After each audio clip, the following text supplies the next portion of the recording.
Eu preciso aprender um pouco aqui, eu preciso aprender um pouco ali, eu preciso aprender mais de Deus, porque Ele é quem cuida de mim.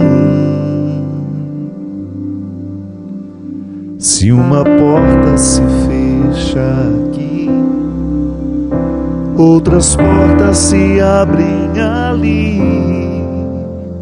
Eu preciso aprender mais de Deus, porque Ele é quem cuida de mim. Deus cuida de mim, Deus cuida de mim. A sombra das suas asas, Deus cuida de mim. Eu amo a sua casa e não ando sozinho, não estou sozinho, pois sei, Deus cuida de mim, Deus cuida de mim. A sombra das suas asas, Deus cuida de mim. Eu amo a sua casa e não ando sozinho, não estou sozinho, pois sei, Deus cuida de mim.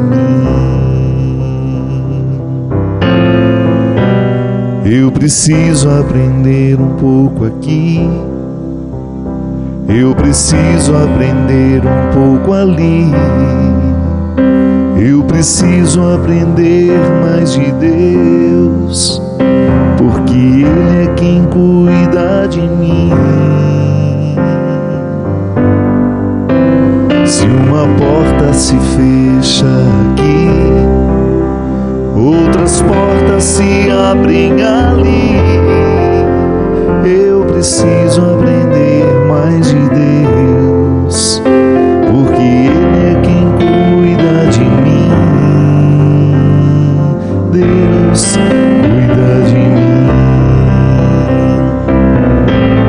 Deus cuida de mim. A sombra das suas asas, Deus cuida de mim. Eu amo a sua casa e não ando sozinho, não estou sozinho, pois sei, Deus cuida de mim. Oh, Deus cuida de mim. A sombra das suas asas, Deus cuida de mim. Eu amo a sua casa e não ando sozinho, não estou sozinho, pois sei, Deus cuida de mim. Muito boa noite, estamos começando mais um programa Direção Espiritual. Obrigado pela oportunidade de estar com você mais uma quarta-feira, depois na reprise, no sábado, de domingo para segunda. A oportunidade que temos de estabelecer esse elo, onde nós dividimos a nossa vida, esse espaço, reservado à divisão da vida. Porque sempre que nós dividimos aquilo que nós acreditamos, aquilo que nós sofremos, de alguma forma a gente se fortalece. Acreditar no amor de Deus, por exemplo, é uma experiência que nos fortalece à medida que a gente partilha. Quanto mais eu falo sobre o amor de Deus, mais eu vou tendo a oportunidade de experimentá-lo em mim. E eu acredito que chegar à experiência do amor de Deus, a gente tem que passar por um processo. Não é da noite para o dia que a gente fica diante desse Deus amoroso. Há um processo humano a ser vivido. É preciso que a gente retire os obstáculos que foram colocados, ou que são próprios do nosso jeito de ser, Alguns obstáculos foram colocados, outros já estão em nós. Nós já trazemos uma herança genética. Eu já trago em mim o jeito de ser do meu pai, da minha mãe, eu sou essa mistura. E alguns detalhes dessa personalidade podem me causar uma dificuldade de acreditar num Deus amor. Por isso que nós precisamos ser sempre colocados à luz dessa convicção. Porque a convicção nos ajuda a esclarecer. O que dessa convicção eu acredito? A minha fé me diz que Deus é amor. Você já ouviu isso tantas vezes? Mas você já experimentou esse Deus como amor? Por que eu digo que é processual? Porque nós, como pessoas, nós amadurecemos para chegar à capacidade de amar. Nós nascemos individualistas. Uma criança, quando você olha para ela, há muito pouco espaço de generosidade numa criança. Porque ela ainda não tem a maturidade para compreender o mundo, o outro, como um desdobramento dela, como um não desdobramento dela. A criança, ela olha para todos e ela interpreta como uma continuidade dela. Só a maturidade, à medida que ela vai compreendendo que a mãe dela não é uma continuidade dela, que o pai dela, o irmãozinho, os brinquedos, a mesa. Freud, quando falava da fase oral, interessante, né? Quando a criança morde tudo, ele dizia na psicanálise, Freud dizia que a fase oral é a tentativa de incorporar o mundo pela boca, como se tudo que está ao nosso redor fosse nosso.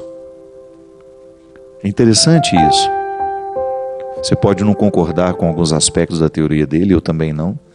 Algumas coisas a gente vira a página porque não faz sentido para nós. Mas é muito interessante perceber isso nessa fase inicial da vida.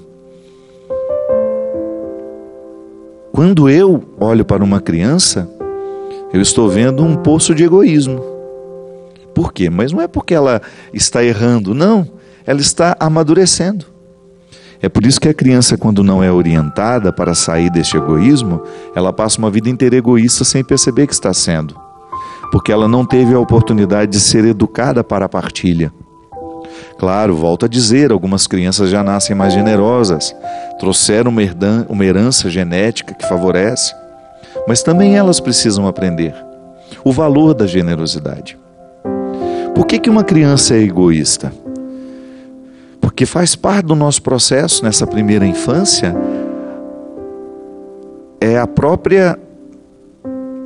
a criança está centrada nas suas necessidades. Ela sente fome, ela grita, ela chora. Não adianta você dizer para ela, sua mãe está tomando banho, daqui a pouco ela vem te amamentar. Ela não tem condições de compreender. Somente à medida em que ela vai ganhando, justamente nesse exercício, que é cognitivo, né? É que ela vai amadurecendo para compreender que a mãe, neste momento, não pode, mas que ela virá. Você experimenta um pouco dessa criança em você quando você não sabe esperar pelo tempo das coisas. A gente fica imaturo, a gente se mostra imaturo quando nós não sabemos esperar pelo tempo das coisas.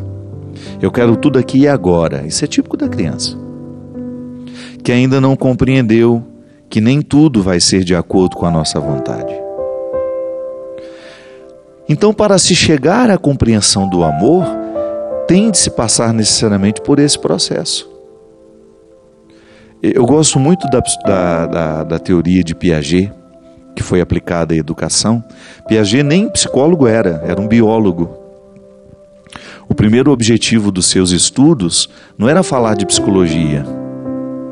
Piaget, o grande objetivo dele era compreender o processo do conhecimento a partir da maturidade cerebral. Ele dizia que para uma criança ser capaz de fazer uma operação matemática, por exemplo, ela tinha que ter maturidade biológica cerebral. Isto é, ela tinha que ter já amadurecido o cérebro, né? O desenvolvimento, o crescimento, as sinapses, tudo aquilo para que ela pudesse ser possível de compreender uma equação matemática.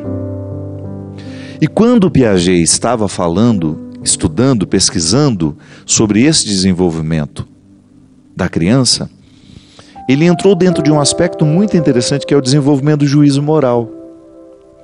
O que é o desenvolvimento do juízo moral?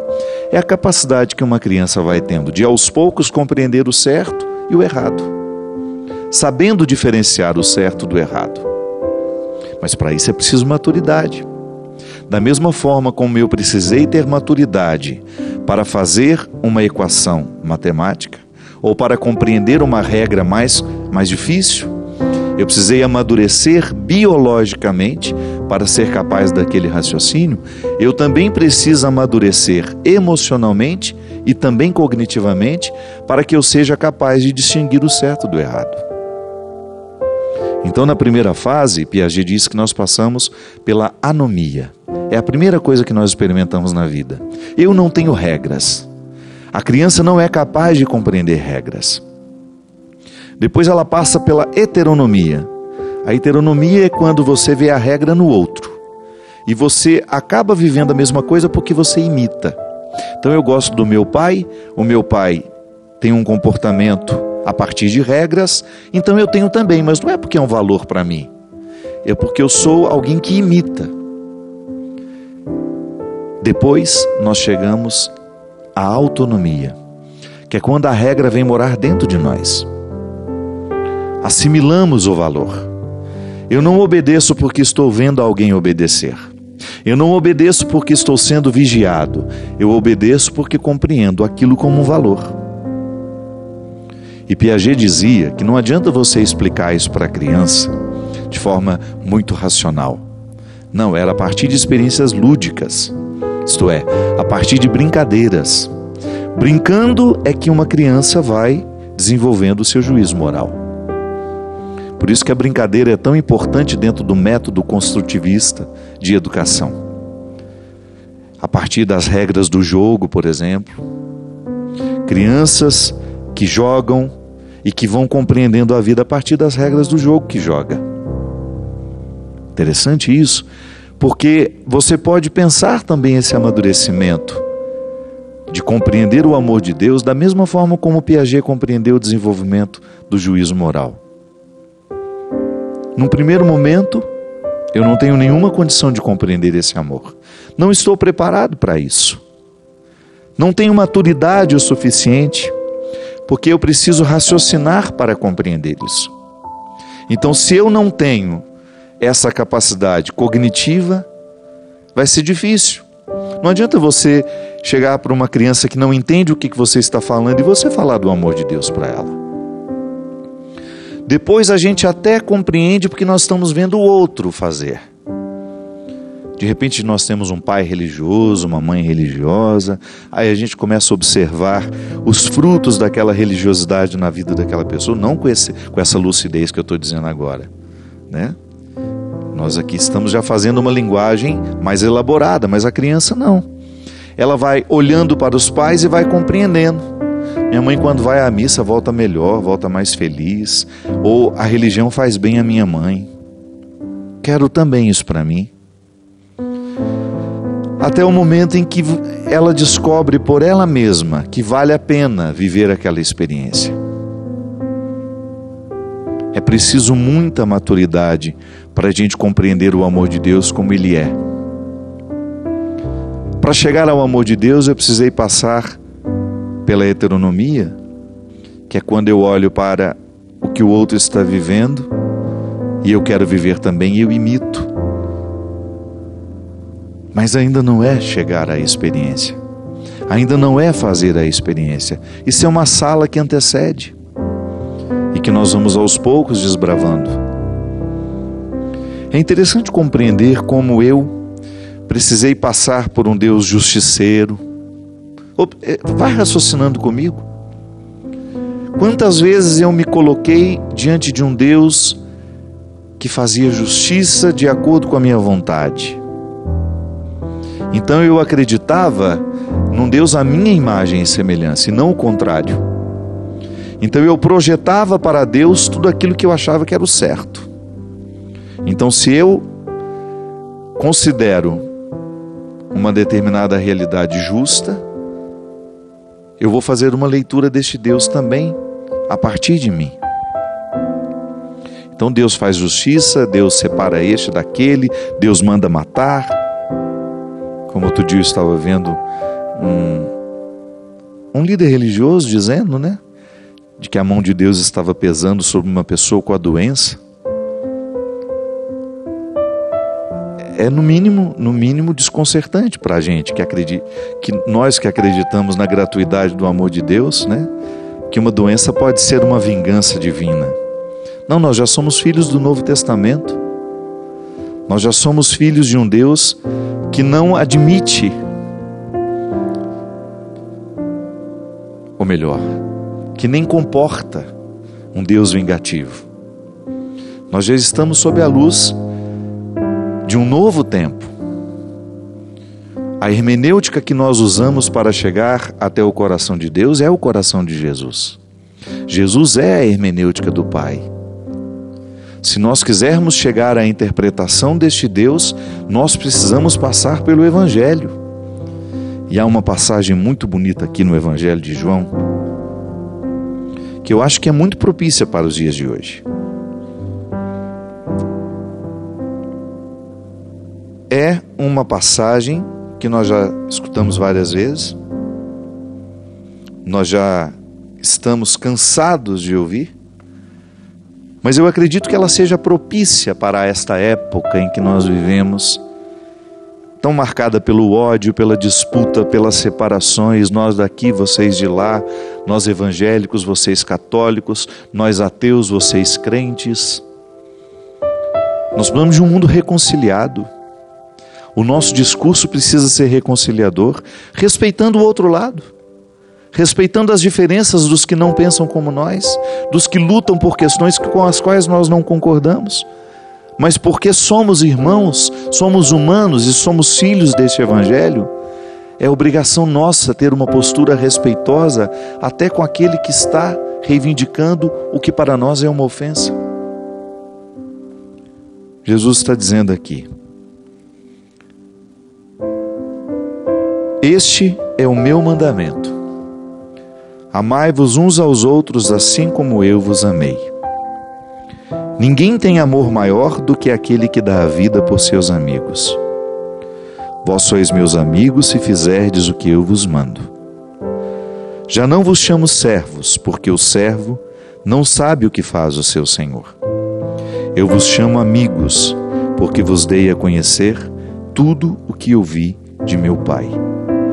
Não fostes vós que me escolhestes, fui eu que vos escolhi, e vos designei para dardes fruto e para que o vosso fruto permaneça. Assim, tudo o que pedirdes ao Pai, em meu nome, Ele vos dará. O que vos mando é que vos ameis uns aos outros. E é bonito, minha gente, porque neste conselho que Jesus nos dá, aqui no Evangelho de João, Ele coloca o amor humano como um desdobramento do amor que Ele tem por nós. Então, é preciso que eu viva essa maturidade, como eu disse para vocês. Da mesma forma como Piaget sugeriu que uma criança precisa passar pela anomia, heteronomia, até chegar à autonomia, para compreender o que é certo e o que é errado, nós também precisamos passar pelas fases do amadurecimento que vai nos colocar diante de um Deus que é amoroso, de um Deus que dispensa essa visão absolutamente mesquinha que nós atribuímos a Ele, de um Deus sob o meu comando. Não. Quantas vezes eu escuto isso? Deus sendo quase que um empregado nosso, que faz na hora que nós determinamos, que faz porque nós pedimos, como se Ele fosse um velho que não tem mais condições de compreender o que é certo e o que é errado. Para eu chegar à compreensão deste Deus amor, eu tenho que abrir mão de tudo aquilo que é mesquinho em mim. Senão eu vou começar a interpretar Deus de acordo com aquilo que eu já achei em mim. E o que eu achei em mim é muito pouco para que eu compreenda a grandiosidade de Deus. Às vezes eu vejo as pessoas rezando, mas aquilo não é reza, são ordens a Deus. Ainda não chegaram à experiência de um Deus amoroso que dispensa até a fala. Sim, eu acho que quanto mais a gente amadurece para compreender Deus como uma realidade amorosa, menos necessidade nós temos de dizer. Porque quando o amor é de verdade, as palavras são dispensadas. A gente sabe exatamente o que o outro precisa olhando para ele. E o que faz a gente compreender o que o outro precisa? É o amor que a gente sente. Coloca uma mãe diante de um filho, que é o amor mais puro que eu acho que a gente pode experimentar. É o amor mais fecundo. Eu não estou tirando o pai da história, não.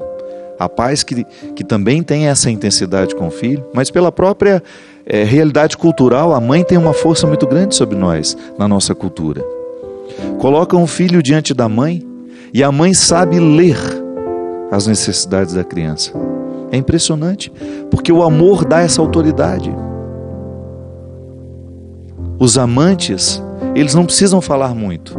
Os verdadeiros amantes, as pessoas que se amam, o amor é uma instância que esclarece tudo. Eu, particularmente, há muito tempo eu perdi o hábito de pedir a Deus as coisas. Eu prefiro ficar diante dele. Seja contemplando uma natureza, como nós tivemos a oportunidade, né, de viver uma experiência lindíssima na Escandinávia, eu e meus peregrinos. A contemplação daqueles lugares maravilhosos, para mim, era uma forma de estar diante desse Deus que me presenteia assim, amorosamente, com realidades, com situações, com paisagens. O amor dispensa muitos argumentos, muitos pedidos. O amor nos faz ser mais gratos e nos faz, sobretudo, ser mais tolerantes e respeitosos. Neste tempo tão marcado pelo ódio, o cristianismo soa, e não deveria soar diferente, soa como uma proposta de reformulação de tudo. Então nós, líderes religiosos, e nós que construímos o cristianismo nas pequenas coisas, você que me acompanha agora, é nosso papel, onde quer que estejamos, para estabelecer os laços, restabelecer os laços e não cortá-los.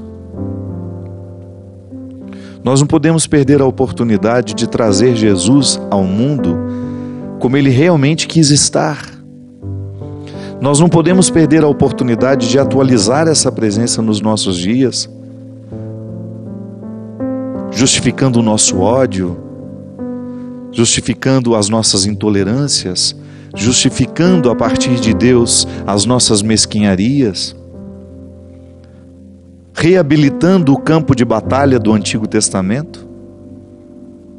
Minha gente, o Antigo Testamento está repleto de passagens em que Deus é descrito de forma como eles podiam compreender naquela época. Volto a dizer, há sempre um contexto histórico para a palavra, mas isso não cabe mais para nós. Nós não podemos mais acreditar num Deus vingativo, porque nós já estamos sob o influxo do Novo Testamento. E em nenhum momento Jesus nos apresenta um Deus vingativo. Em nenhum momento Jesus nos coloca como instrumentos de vingança. Olha o que ele diz para Pedro no momento em que Pedro corta a orelha do soldado. Abaixa essa espada, Pedro, porque o reino será estabelecido a partir da conversa, da paz. E mesmo quando ele fala que ele trouxe o conflito, ele quis dizer para nós, é que ele trouxe o bendito enfrentamento, que é quando nós somos capazes de discutir o que de fato precisa ser vivido, o que de fato precisa ser feito, mas sem perder a caridade. Quando nós perdemos a caridade com o nosso irmão, por mais que nós estejamos justificados nos nossos posicionamentos, nós já nos distanciamos do Evangelho. Nós já deixamos de ser cristãos. Quando eu falo deixamos de ser cristãos, não é que nós abrimos mão do cristianismo que já está em nós. Não, é que momentaneamente nós podemos perder a postura cristã. Eu erro, eu perco a minha postura cristã. O tempo todo eu preciso me policiar para eu viver esse conselho do amor, da paciência, da caridade, de tudo aquilo que é primo, parente do amor. O amor é o sentimento maior. É ele que conduz o homem bem-aventurado. É ele que faz com que as virtudes floresçam. E depois eu tenho os sentimentos parentes dele, as atitudes que são parentes, que vão constituindo a vida virtuosa. Porque em última instância, minha gente, a nossa salvação depende disso. São Paulo fala naquele hino belíssimo, o amor, o amor, o amor, o amor, e vai exaltando todas as qualidades do amor. E até que ele diz: e se eu não tiver amor, de nada seria. E ele não pode ser teórico. Volto a dizer o que eu estava dizendo no início do programa. É preciso ter uma maturidade emocional para que a gente compreenda esse amor como uma postura, um jeito de ser, que vai passar pelas nossas palavras, que vai passar pelo nosso olhar, que vai passar pelas nossas atitudes. A gente nunca erra quando ama, quando tem paciência e quando a gente tem uma firmeza nas nossas posturas, mas sem perder a caridade e o respeito. Nós vamos para um rápido intervalo e a gente volta já já com o programa Direção Espiritual. Estamos de volta com o programa Direção Espiritual. Muito obrigado pela oportunidade que você nos dá de chegar hoje na sua casa. Olha aqui, que edição bonita que a Canção Nova está lançando da Bíblia Sagrada. Recebi uma hoje de presente e se você quiser você pode adquirir aqui através do Davi. Lembrando que a Canção Nova é uma obra totalmente voltada para a evangelização. Então tudo que é comercializado aqui você ajuda a esta obra que está presente no mundo todo através dos meios de comunicação. Então se você ligar 0 operadora 12 31 86 2600, você pode adquirir a sua Bíblia. Pode ser que você já tenha, ou então está com uma velhinha aí precisando de uma troca, né? Ou então você presentear alguém. A Bíblia é sempre um presente. E a Bia, a minha produtora, está dizendo que existe a versão rosinha para as meninas. Essa aqui é um azul marinho. Se você quiser também, você já aproveita e compra o CD Clareou, que é o meu último trabalho, que também ajuda a pagar as despesas aqui todo final de mês. Gente, eu tenho uma alegria muito grande de poder apresentar para vocês o meu novo livro, que está sendo lançado essa semana, começa a chegar nas livrarias agora, que é um livro em parceria com Leandro Carnal, chama-se Crer ou Não Crer, uma conversa sem rodeios entre um historiador ateu e um padre católico, com prefácio do nosso querido Mário Sérgio Cortella, um livro que traz reflexões muito pertinentes. Na verdade é uma conversa, né? Nós não sentamos para escrever este livro, nós sentamos para conversar sobre este assunto, e aí, a partir dessa conversa, tudo foi gravado, depois transcrito, nós fizemos uma pequena revisão, e essa conversa está aqui, em tom bastante coloquial, ideias muito fecundas, tanto da parte do professor Leandro, que é um homem muito inteligente, muito capacitado, e ao mesmo tempo muito respeitoso, né, com todo o horizonte da crença, mesmo porque ele é muito inteligente, e é muito natural das pessoas inteligentes essa postura respeitosa com aquele que pensa diferente. Ele é muito sábio, um homem que se diz ateu, mas um homem de valores, né? Um homem que procura viver de forma muito íntegra. Então, para mim, foi uma experiência muito especial de ter a oportunidade de discutir as minhas convicções com alguém que pensa absolutamente contrário a mim. E eu recomendo o livro, porque eu acredito que essa troca de informações nos ajudam, como cristãos, a ter ainda uma postura mais inteligente diante das nossas propostas. ou melhor, diante das propostas que Jesus nos deixa, que se tornam nossas depois por adesão, né? Queria passar também a minha agenda de shows.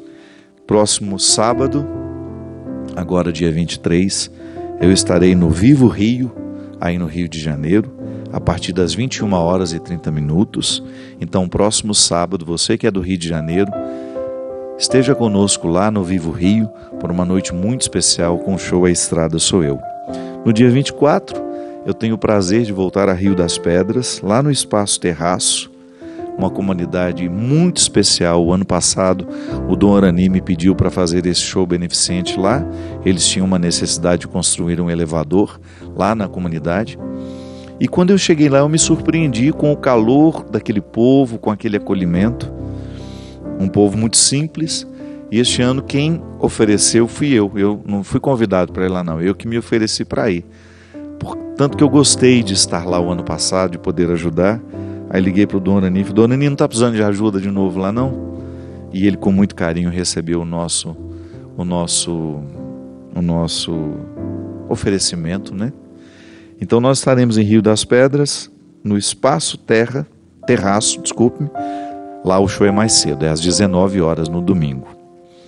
Queria também convidar para o dia 30 de setembro, aí no Teresina Hall, em Teresina, meu querido estado do Piauí, a partir das 21h. Vai ser com grande alegria que nós voltaremos ao estado do Piauí, nessa capital, onde não é só calorenta, né? Muito calor, mas onde existe um povo extremamente acolhedor, tão quente quanto a temperatura. Um povo amoroso, um povo receptivo, e para nós vai ser uma alegria imensa poder voltar. Lembrando também que você pode contribuir com o projeto da Tia Socorro, entrando no site www.filho do céu e vendo lá todas as peças, todos os símbolos religiosos que nós temos, como uma proposta também de evangelização, que é bom a gente ter um símbolo bonito, né?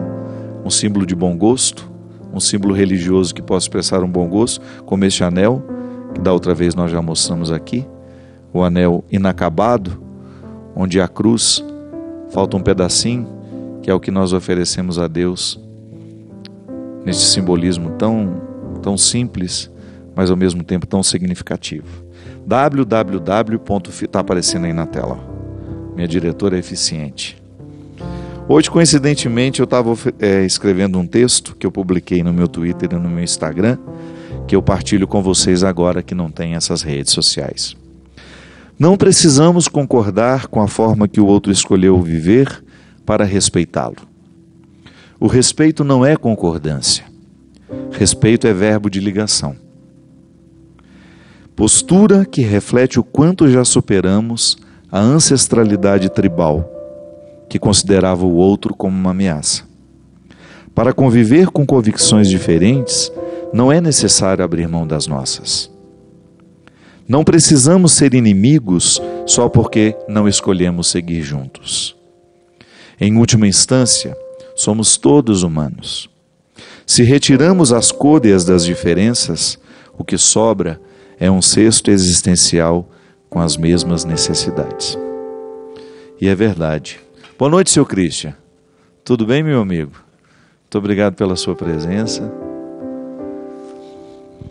Isso é muito verdade. Quando nós, na oportunidade que nós temos de ouvir pessoas, né, porque somos padres e no nosso ministério são muitas as pessoas que se confessam ou que dizem para nós, ainda que não sejam em confissão, aquilo que naturalmente não dizem aos outros.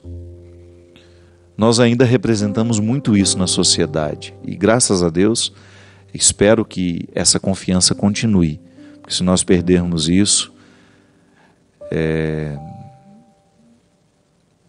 o mundo fica ainda mais carente de espaços para a gente poder ser verdadeiros. Acho que as instâncias religiosas, igual eu estava falando antes, dessa liderança religiosa, né? Eu tenho um respeito profundo por todos os pastores, por todos os padres, por todos os líderes religiosos que desempenham este papel de forma responsável, dar ao outro ou conceder ao outro o direito de ser, ouvido. E quanto mais a gente escuta as pessoas, mais nós vamos percebendo que nós somos todos iguais. Quando a gente retira essa roupa que nós vestimos, quando nós somos apenas nós, e a roupa que nós vestimos, eu digo, aquilo que socialmente nós vamos apresentando aos outros, ou aquilo que nós vamos deixando que seja colocado sobre nós, os nossos títulos, os nossos diplomas, o trabalho que a gente realiza. Não, quando tudo isso é dispensado e a gente é só a gente, o que sobra é um ser necessitado.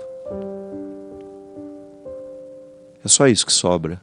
Somos todos muito necessitados. Nós somos necessitados de afeto, nós somos necessitados de fidelidade, de carinho, de convicções, de partilha. Nós estamos todos muito cansados com a vida que a gente vive, com essa superficialidade que prevalece. Então, quando nós nos desnudamos de tudo isso, nós somos todos muito parecidos. Nós erramos da mesma forma, podemos até ter pecados diferentes, mas erramos. Erramos. Todos nós erramos. E quanto mais a gente tem consciência de que somos esses seres frágeis, maior deveria ser a nossa tolerância com aquele que é frágil também. Compreender esse verbo, o amor como um verbo de ligação, o respeito como um instrumento de ligação. O respeitar, quando ele vira verbo, aí sim, eu não preciso concordar com o outro, mas eu tenho que respeitar o que o outro está dizendo. É convicção dele. Jesus não impôs nada a ninguém. Eu posso propor. Eu posso continuar propondo como Jesus propôs. O jovem rico não ficou. Quando ele ouviu a proposta de Jesus, ele resolveu ir embora. Ele teve o direito de não pertencer. Nós não podemos impor o cristianismo aos outros.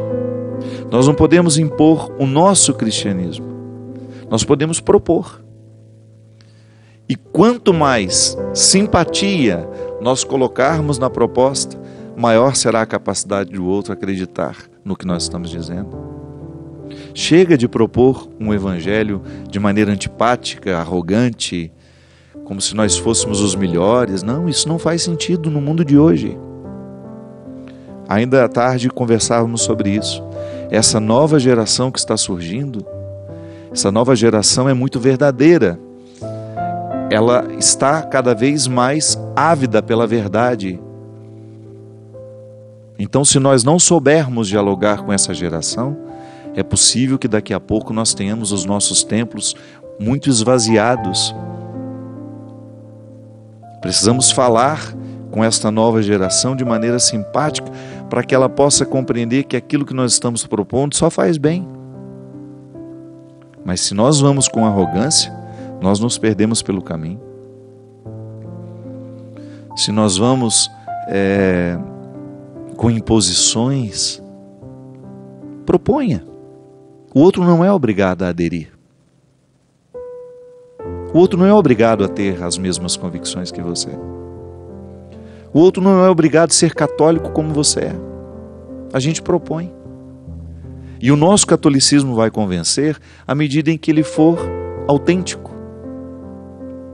À medida em que ele brotar naturalmente nas nossas atitudes. Mas o outro não tem obrigação de ser. O Papa, quando fala das regras, ele está falando para nós católicos. Os outros podem aderir ou não. Mas o outro não é obrigado. Se ele não é católico, ele não é obrigado a ouvir o Papa. A autoridade é para nós que somos. Então ele diz para nós. E aquele que não se sente confortável, precisa rever.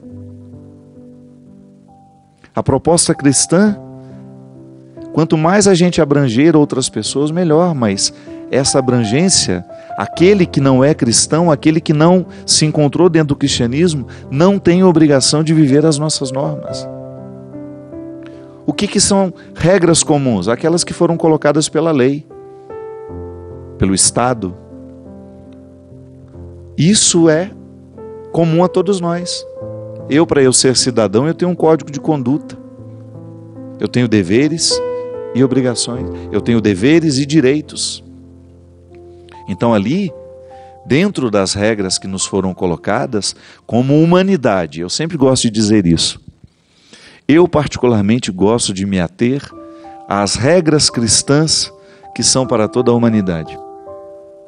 Porque tudo que você coleta ali no cristianismo, você percebe que tem uma capacidade imensa de fazer bem a quem adere. É porque é universal. Uma vez fizeram uma pesquisa na Inglaterra, crentes e descrentes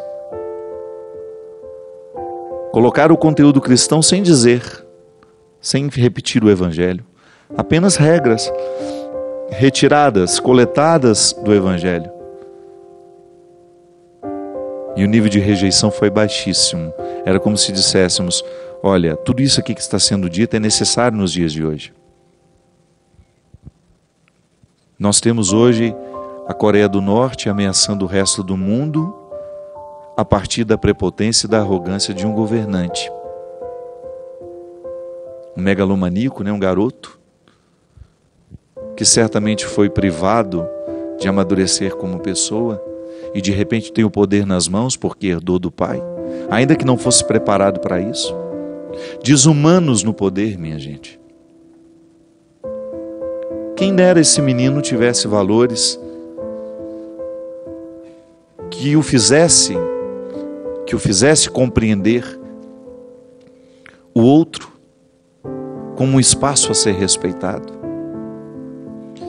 Quem dera esse menino tivesse um coração pacificador para ver os seus irmãos coreanos do sul com mais tolerância. Quem dera nós tivéssemos governadores, presidentes da República, que tivesse um coração naturalmente cristão, ainda que ele não fosse cristão, mas que tivesse os valores do Evangelho, ou que tivesse um pouco de filosofia, um pouco de ética, um pouco não, bastante ética, valores universais. Às vezes nós ficamos dizendo que o mundo está necessitado de Deus, de religião. A gente precisa tomar cuidado quando a gente diz isso, mas que Deus é este que nós estamos apresentando? Que religiões são essas que nós estamos praticando? Elas são capazes de transformar a nossa conduta como cidadãos? Então, que seja bem-vinda.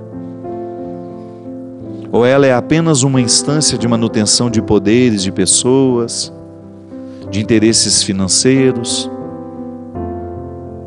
E o crente é apenas um instrumental para se chegar àquele objetivo. É apenas um lugar de passagem. Não estou preocupado com a experiência religiosa daquela pessoa. Eu estou preocupado com o dinheirinho que ela pode me dar todo mês para manter o meu império. Não. Precisamos de valores. Precisamos de pessoas verdadeiramente religiosas, isso é, que são capazes de perceberem as necessidades do mundo. O nosso planeta vive um caos e as pessoas ainda não se convenceram de que é justamente a atitude humana que está provocando tudo isso. O nosso desrespeito com a nossa casa, a terra é a nossa casa e nós vivemos jogando os nossos lixos no chão, nós vivemos poluindo os nossos rios, nós vivemos a poluir os nossos solos, com as fossas irregulares que nós fazemos nas nossas casas, com a gordura que nós jogamos todos os dias na pia da nossa casa. Outro dia eu estava lendo uma reportagem sobre isso, o tanto que o óleo que nós usamos em casa e que nós jogamos pelos nossos esgotos, o tanto que este óleo polui, prejudica o meio ambiente. Mas como dá trabalho reciclar, né? Dá trabalho mesmo. Como dá trabalho separar o plástico do orgânico, do lixo que depois pode ser jogado em qualquer outro lugar, que ele vai se decompor. Nós não queremos ter o trabalho, não. Entramos nos nossos banhos de meia hora, de 40 minutos, sem nenhuma consciência daquele gasto. Minha gente, a nossa religiosidade, se ela não muda o respeito que eu tenho pelo rio que passa na minha casa, na porta da minha casa, eu preciso questionar essa religiosidade. Eu preciso questionar essa adesão a Deus que não me conecta à minha casa, ao cuidado com esse meio ambiente. Nós temos muitas vezes uma postura religiosa absolutamente desvinculada da vida. Às vezes eu tenho uma sensação de que nós fomos educados a partir de uma religião que só nos ensinou a pensar na nossa sexualidade, nos pecados da sexualidade. A gente esqueceu de pensar nos outros pecados. Tanto é que durante muito tempo o único pecado que as pessoas se acusavam era esse. E há coisas tão sérias acontecendo porque nós não amadurecemos o nosso juízo moral para compreender o certo e o errado. Nós ainda não nos acusamos por jogar meio litro de óleo pelo esgoto. Nós ainda não nos acusamos, não interpretamos como um pecado o nosso descuido com os nossos rios. Nós ainda não nos acusamos de tantas coisas que seriam necessárias de serem resolvidas se cada um de nós tomássemos consciência da parte que nos cabe. É assim, vamos lutando que um dia a gente chega lá. Padre Fábio, eu tenho 35 anos e tenho a vida profissional estabilizada. Moro sozinho em uma cidade longe da família, que está no interior. Tive vários relacionamentos e uma coleção de decepções. Sou seletiva, não me relaciono com qualquer pessoa e estive mais tempo sozinha do que me relacionando. Padre, eu sei que tudo na vida tem hora e que Deus está no controle, mas estou muito cansada e desanimada com minha vida pessoal, o que tem me deixado muito triste, frustrada e sem concentração para outras atividades. Como esperar em paz e com alegria o tempo de Deus em nossa vida? Como ter mais fé e aplicá-la na nossa vida? Um grande abraço. Minha filha, não existe fórmula mágica para isso. O que existe é um desafio diário. Todos os dias, eu preciso arrancar de mim um motivo que me mantenha vivo. Nesse tempo difícil que eu tenho vivido, inclusive eu quero agradecer, a Bia me disse que foram muitos e-mails, muitas cartas de pessoas oferecendo ajuda, de pessoas dizendo que estão rezando por mim. Eu agradeço muito, muito mesmo. Mas eu interpreto que essa crise tem me feito bem. Essa síndrome está me fazendo bem. Sabe por quê? Eu estou descobrindo que não posso ficar pensando muito longe. O meu projeto de vida não é para muito longe, é para agora. Amanhã no máximo. E estou ficando cada vez mais tolerante com isso. Recebo 300 mensagens no WhatsApp. Se eu não quiser responder, eu não vou responder. Vou responder o que é urgente. Mas é tanta demanda. Não, foi justamente isso que desencadeou em mim esse mal-estar que eu enfrento. Às vezes nós somos muito desatentos, digo a você que me escreveu e digo a você que agora me escuta. Nós somos muito desatentos àquilo que estamos oferecendo a nós. Nós entramos dentro de um ritmo que nem sempre nos permite extrair de nós o melhor.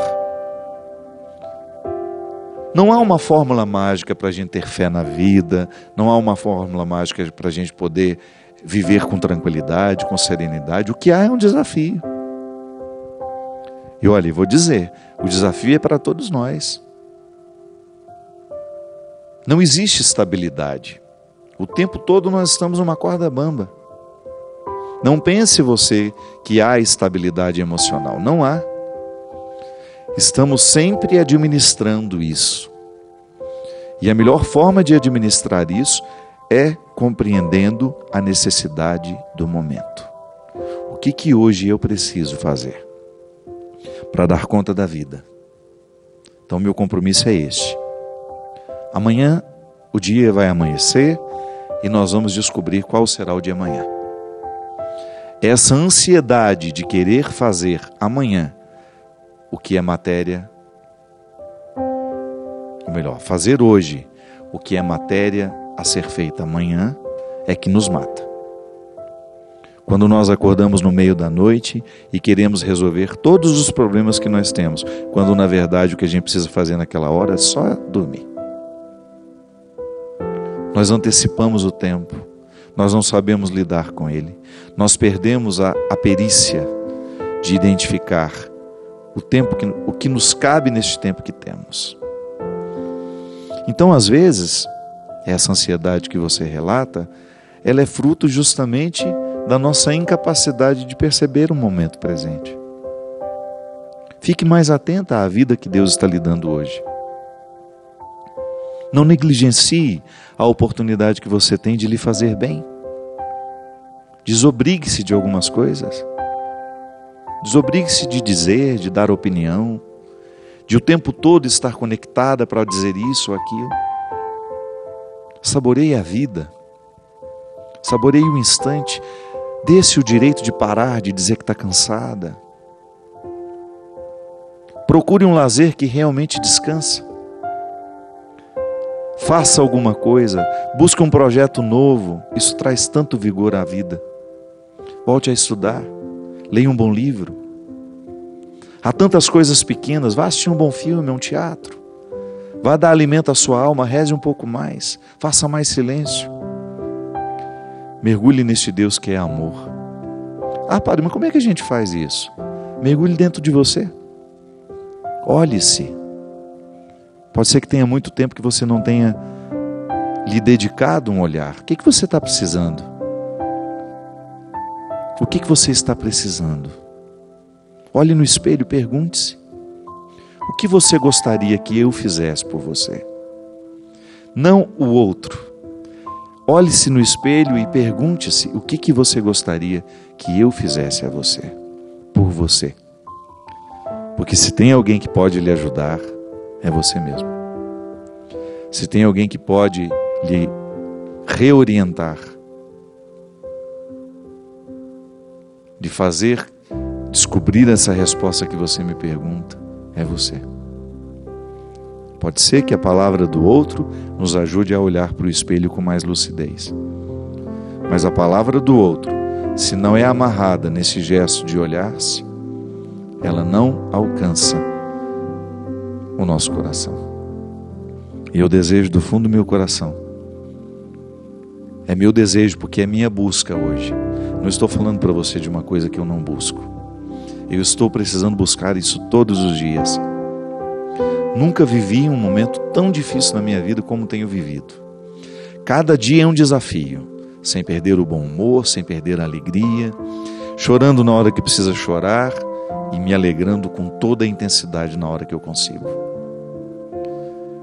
Preciso buscar diariamente o fruto que vai matar a minha fome hoje.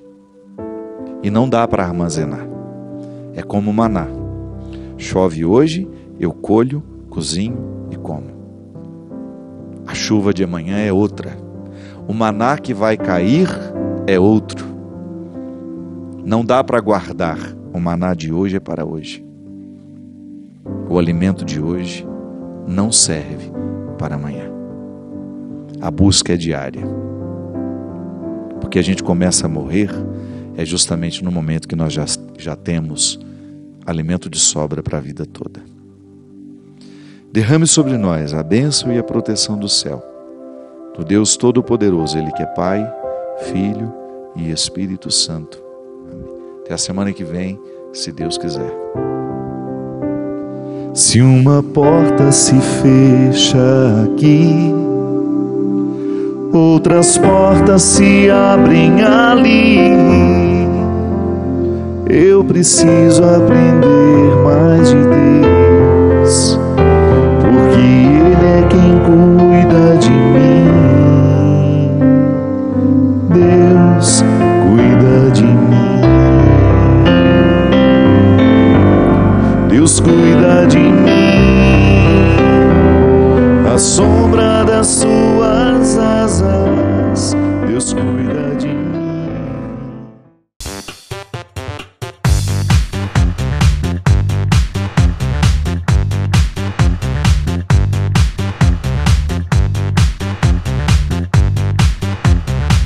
radionovaplay.com. Assine já!